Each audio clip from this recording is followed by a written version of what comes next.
अस्सलामुअलैकुम वरहमतुल्लाह।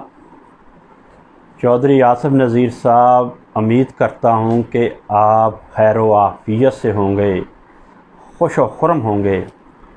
अल्लाह ताला आपको, आपके अहले खाना को खुश व खुर्म रखे, आबाद रखे, शाद रखे, दुश्मनों की शरारतों से महफूज रखे।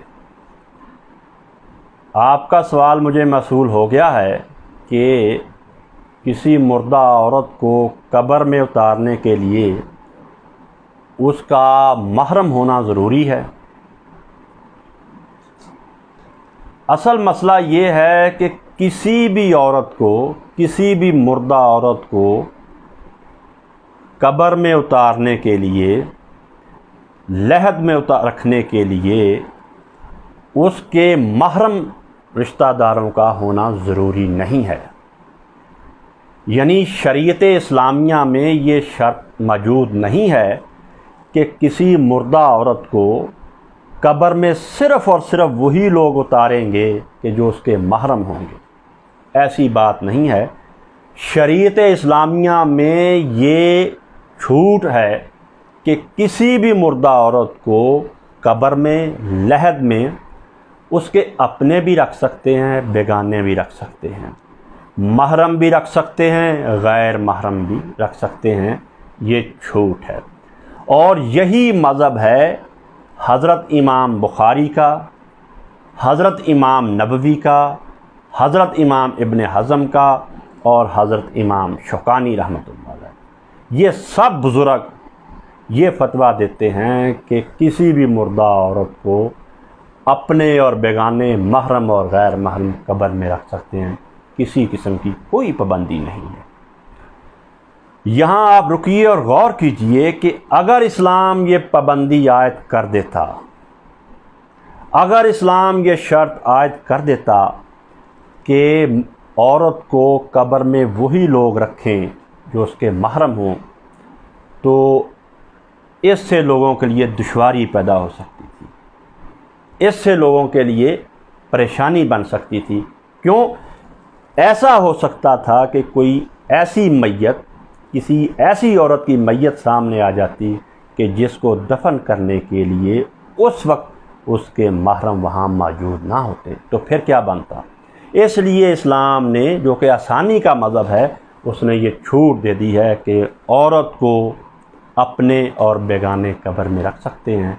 हनफी मज़हब में ये है कि उसके नंगे जिस्म को हाथ नहीं लगा सकते और अजनबी गैर महरम उसका मुंह नहीं दे सकते। जनाजा उठा सकते हैं, कब्र तक ले जा सकते हैं, कोई पाबंदी नहीं है।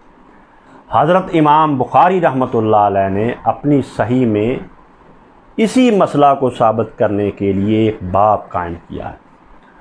इमाम साहब लिखते हैं, मैं यदखुलु कब्रल मरअत, कि औरत की कब्र में कौन उतरे, औरत को कब्र में कौन रखे, महरम या गैर महरम।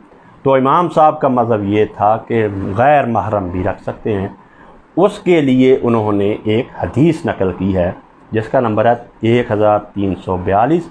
यही हदीस वो एक दूसरे मकाम पर भी लेकर आए हैं, वहाँ इसका नंबर है 1285। हज़रत अनस बिन मालिक खादिम रसूलुल्लाह सल्लल्लाहु अलैहि वसल्लम से मरवी है कि रसूलुल्लाह सल्लल्लाहु अलैहि वसल्लम की एक बेटी वफ़ात पा गई। दूसरी रवायात से पता चलता है कि वो हज़रत उम्मे कलसूम थी और ये सन 9 हिजरी का वाक़या है। जब उनकी कब्र तैयार हो रही थी तो कब्र के सहाने रसूलुल्लाह सल्लल्लाहु अलैहि वसल्लम तशरीफ़ फरमा थे। आपकी ये हालत थी कि गम की वजह से, परेशानी की वजह से, दुख की वजह से आपकी मुबारक आँखों से आंसुओं की लड़ियाँ बह रही थी। आंसुओं से आपका चेहरा भीगा हुआ था, आंखें अश्कबार थी। जब कब्र तैयार हो गई तो आपने आवाज़ बुलंद की कि कब्र में सिर्फ वही आदमी उतरे।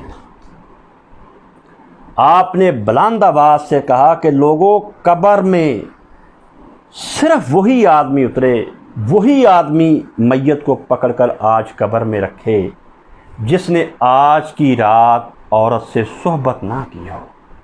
आपने ये ऐलान किया। आपका ये ऐलान सुनकर حضرت ابو طلحہ الانصاری رضی اللہ تعالیٰ عنہ سامنے آئے. انہوں نے کہا حضرت جو رات گزر گئی ہے اس رات میں نے اپنی عورت سے صحبت نہیں کی، جماع نہیں کیا.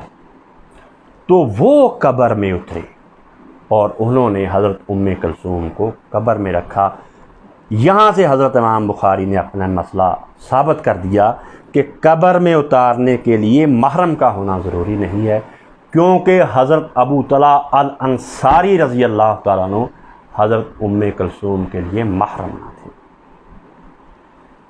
اب سوچنے کی بات ہے کہ آپ نے یہ کیوں فرمایا کہ قبر میں وہی آدمی اترے جس نے آج کی رات صحبت نہ کی ہو. حضرت عثمان وہاں موجود تھے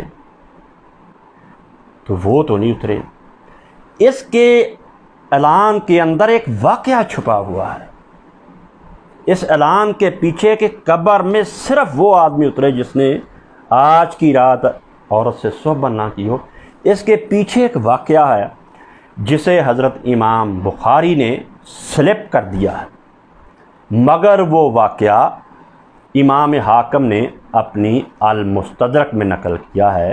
مستدرک میں اس کا نمبر ہے 6852، اور وہی واقعہ حافظ صاحب ابن حجر العسقلانی نے فتح الباری کے تیسرے حصے کے صفحہ نمبر 159 پر نقل فرمایا ہے. واقعہ یہ ہے کہ جس رات حضرت ام کلثوم فوت ہو گئیں، حضرت عثمان رضی اللہ تعالیٰ عنہ نے بشری تقاضوں کے مطابق اپنی ایک باندی سے، اپنی ایک لونڈی سے صحبت کر لی. آپ تک یہ خبر پہنچ گئی کہ حضرت عثمان نے ان حالات میں بھی اپنی لونڈی سے، اپنی باندی سے صحبت کر لی.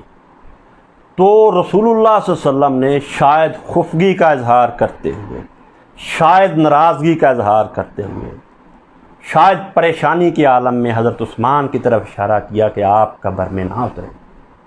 چنانچہ امام حاکم بھی لکھتے ہیں اور حافظ ابن حجر بھی لکھتے ہیں کہ آپ کا اشارہ پا کر پھر حضرت عثمان رضی اللہ تعالیٰ عنہ قبر میں نہیں اترے، اور حضرت ابو طلحہ الانصاری رضی اللہ تعالیٰ عنہ نے انہیں قبر میں اتارا. تو چودھری صاحب یہ مسئلہ صاف ہوا کہ اپنے اور بیگانے سبھی قبر میں اتار سکتے ہیں. دعاؤں میں یاد رکھیے. اللہ ہمارا حامی.